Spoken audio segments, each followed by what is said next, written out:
એમાં 1100 લીટર દૂધ, 400 કિલો ખાંડ.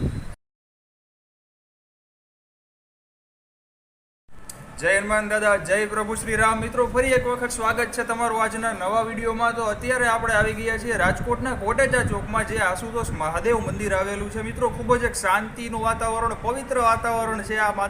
આ જે જગ્યા છે મહાદેવની, એક અદ્ભુત આનંદ થાય એવી જગ્યા છે. તો મિત્રો, આજે શ્રાવણ મહિનાનો સોમવાર છે, તો આજના શુભ દિવસે આ મંદિરમાં બરફનો શણગાર છે, એટલે કે બરફના મહાદેવ શિવલિંગ જે આજે શણગારવાના છે. તો આપણી સાથે તમે જે જોઈ રહ્યા છો વ્યક્તિ, મિત્રો, અહીંયા કાર્યકર્તા તરીકે પણ કામ કરે છે અને બધા પ્રેમથી એમને મામા કહે છે, અને અહીંયાની બધી જ ભૂમિકામાં સેવાનો ભાગ પણ ભજવે છે. તો મામા વિશે આપણે મામા સાથે જાણીએ કે આ મંદિરનો આજે શુભ દિવસ છે, તો બરફનો શણગારનો વિચાર કઈ રીતે, અને શું કહેશો મંદિર વિશે મામા? હર હર મહાદેવ. હું ધીરુભાઈ પટેલ મામા બોલું છું. આજે છેલ્લા 32 વર્ષથી હું સેવા કરતો આવું છું. બધા કાર્યકર્તા છે, સાથે મળીને અમારે બેનું એટલો સહકાર અમને મળે છે. આજનું જે આયોજન છે તે બરફના શિવલિંગ આજ 31માં અમે ઉજવેલી છીએ. 22-23 પાઇપનો ભવ્ય આયોજન કરી છે અને સૌનો સહકાર. અને એ કાર્ય બધું થાય 6 વાગ્યાથી રાતના 12 વાગ્યા અમે આયોજન રાખી છીએ, અને સૌ ભક્તો લાભ લઈએ છે હજારોમાં.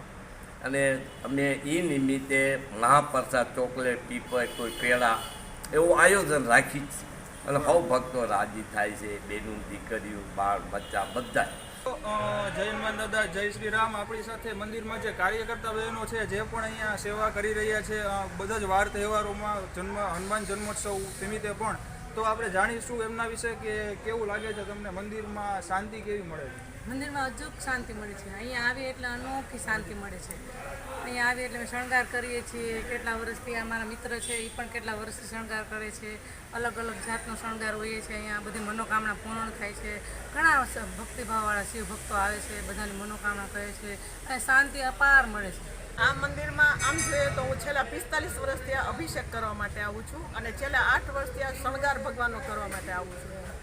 ને મંદિરના બધા સેવાભાવ છે, બધા ધીરુભાઈ છે, શિવભાઈ છે, બાલુભાઈ છે, એ બધા પણ એટલું બહુ સારો સપોર્ટ કરે અમને બધાને.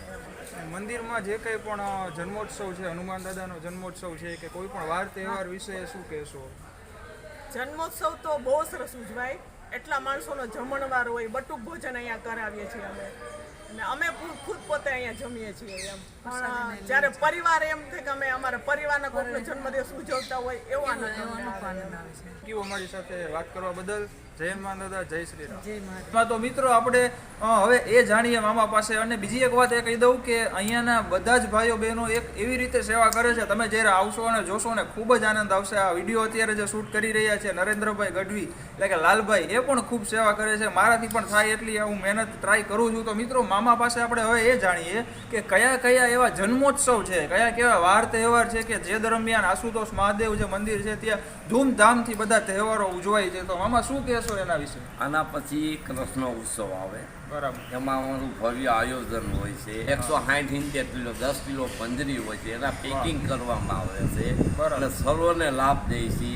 પછી અમારે આવે એટલે પછી આવે નવરાત્રિ, એમાં બધા ગરબા. પછી આવે અમારે શિવરાત્રિ, એમાં મહા આયોજન કરી છે. એમાં 1100 લીટર દૂધ, 400 કિલો ખાંડ, 2 મણ વરિયાળી, 2 પાઇપ બરફ, અને ભાંગ, 2 કિલો ભાંગ, 2 કિલો ખસખસ, 2 કિલો, એવું બધું ભવ્ય આયોજન. ટૂંકમાં દિલથી બધાને ખવડાવવામાં, પ્રસાદી આપવામાં આવે છે. મિત્રો, 1100 લીટર દૂધ, તમે વિચાર કરો, દર શિવરાત્રિએ મેં પોતે પણ જોયેલું છે, અમે લોકો પણ અહીંયા હાજર હોય છીએ. એક ખૂબ જ સારી વાત કહેવાય. દિલથી બધાને જેટલો પ્રસાદ જોઈએ એટલો મંદિરમાંથી આપવામાં આવે છે. અને બીજી વાત એ કરીએ કે આ મંદિરની સ્થાપના આમાં ક્યારે થઈ એ જરાક જણાવો. કેટલું જૂનું મંદિર છે? આ મંદિરનું નિર્માણ 1975થી 80નું છે.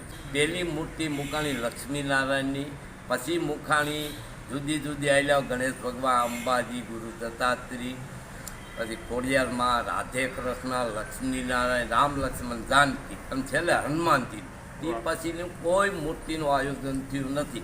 બધી પ્રતિષ્ઠા આવા છે. ઘણા બધા લોકોની માનતા પણ મંદિરે પૂરી થઈ છે મામા, એવું સાંભળેલું છે અને અમે અનુભવેલું પણ છે. એમાં બરોબર છે, શ્રદ્ધા, વિશ્વાસ, મોટી ભક્તિ છે.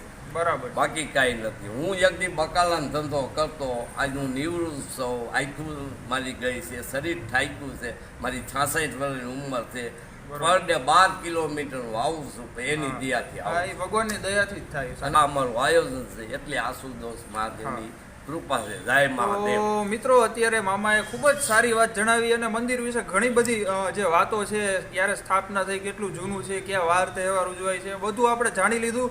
ફરી એકવાર સમય હશે તો મામા સાથે જરૂર વાતચીત કરીશું, પણ અત્યારે હવે તમને દર્શન કરાવી આશુતોષ મહાદેવની આરતીના કે જ્યાં બરફનો ભવ્ય શણગાર કરાવેલો છે. જય હનુમાન દાદા, જય શ્રી રામ, હર હર મહાદેવ. મહાદેવ મહાદેવ.